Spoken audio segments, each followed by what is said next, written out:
তো আজকে রেসিপি হলো ভেন্ডি ভাজি মাছ পাতুরি। মাছ পাতুরি বলতে করিয়া পাতুরি করলাম পাঙ্গাস মাছ, আর পাঙ্গাস মাছের মাথাটা দিয়ে কচু রান্না করলাম। কচু বলতে ছড়া আর কি। তো ছড়াগুলা এখন কেটে নেব। তো তোমরা বন্ধুরা সবাই কেমন আছো? আশা করি অনেক অনেক ভালো আছো, আমিও ভালো আছি। তো এই এখন কচুগুলা কেটে নেব। তো কচু অর্ধেকটাই এখন কেটে নেব। এখানে 1 কেজি কচু আছে। তো আমরা তো এটাকে ছড়া বলি, আবার অনেকে কচুও বলে। তো যাই হোক, ছড়া কচু একই হলো ব্যাপার। তো এখন কেটে নিতেছি। নিয়ে আসছে কালকে, তবে আজকে দেখো মানে নষ্ট নষ্ট হয়ে আসছে। তো অর্ধেকটা আজকে রান্না করব, যেহেতু এখানে 1 কেজি আছে। তো এত বেশি তরকারি রান্না করলে আমার ঘরে খাওয়া হয় না। তো ছড়া বলতে আমরা দুইজনেই বেশি খেতে পছন্দ করি। ওরা বাচ্চা, ওরা তো মানে, আর আমার ছেলেটা আছে না, একটু পিছলা জাতীয় জিনিস খেতে একদমই পছন্দ করে না। তো সেই জন্যে তার জন্য এভাবে আমি রান্নাটা করি, তাও আলুর মতন খেতে হয়, ভীষণ মজা হয়। তো এইভাবে রেসিপিটা তোমরা একবার হলেও খেয়ে দেখবে। তো অনেকে আছে পিছলা পিছলা জিনিস পছন্দ করে না আমার ঘরের মতো। তো এভাবে যদি রান্নাটা করা হয় কচু, তাহলে পিছলা পিছলা ভাবটা হবে না, একদমই আলুর দমের মতন লাগবে। তো পাঙ্গাস মাছ কেটে নিলাম।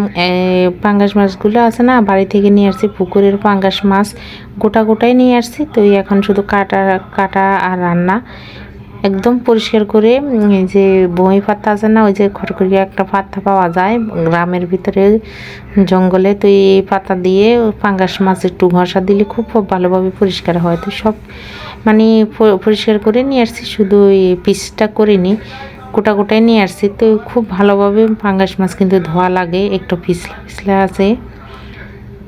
এই যে লবণ হলুদ সব কিছু দিয়ে মেখে ধুয়ে নিলাম। তো এখন রান্নাটা করব। তো যেতটুক দরকার ওইটুকু এখন নেব, আর বাকিটা ফ্রিজে রেখে দেব। মাছের মাথাটা কিন্তু পুরোই ছড়ার ভিতরে দিয়ে ঝোলটা রান্না করব, তাহলে খুব ভালোভাবে তরকারিটা গরম মানে হবে, ভালো হবে। পাঙ্গাস মাছ, মাছের মাথা, ইলিশ মাছের মাথা, কই মাছ বলো, তেলাপিয়া মাছের মাথা বলো, এগুলো দিয়ে যে কোনো তরকারির ঝোল রান্না করলে ভীষণ মজা হয়।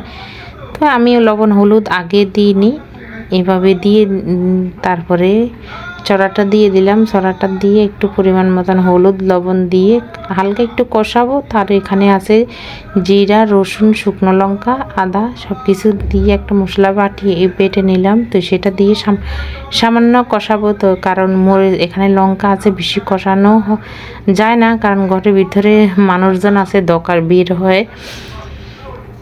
তো বাস এখন পরিমাণ মতন জল দিয়ে এখন ঢাকনা দিয়ে দেখলাম কচুটা এমনি তো ভাবিয়ে নিলাম, আর খুব ভালোভাবে সিদ্ধ হয়ে গেল। তো এখন ফোড়নটা আগে দিইনি, ফোড়ন এখন দিয়ে দেব। প্রথমে ভেবেছিলাম কচু সিদ্ধ সহজে হবে না, কিন্তু না, হালকা কিন্তু আমি ভাপিয়ে নিলাম, বেশিও ভাপাইনি। আর এখানে সামান্য একটু কষিয়ে জল দিয়ে দিলাম, একদম নরম হয়ে গেছে। তো সব কিছু দিলাম। এখন ফোড়নে দিলাম 5 ফোড়ন, তেজপাতা, শুকনো লঙ্কা দিলাম, দিয়ে এখন ছড়াটা দিয়ে দিলাম। তো একটা বলক আসলে আমি তুলে নেব। তো এই যে রান্নাটা হয়েছে। তো আগে ভেন্ডি ভাজিটা হয়ে গেল। তো আজকের মতন ভিডিও পর্যন্ত, টাটা।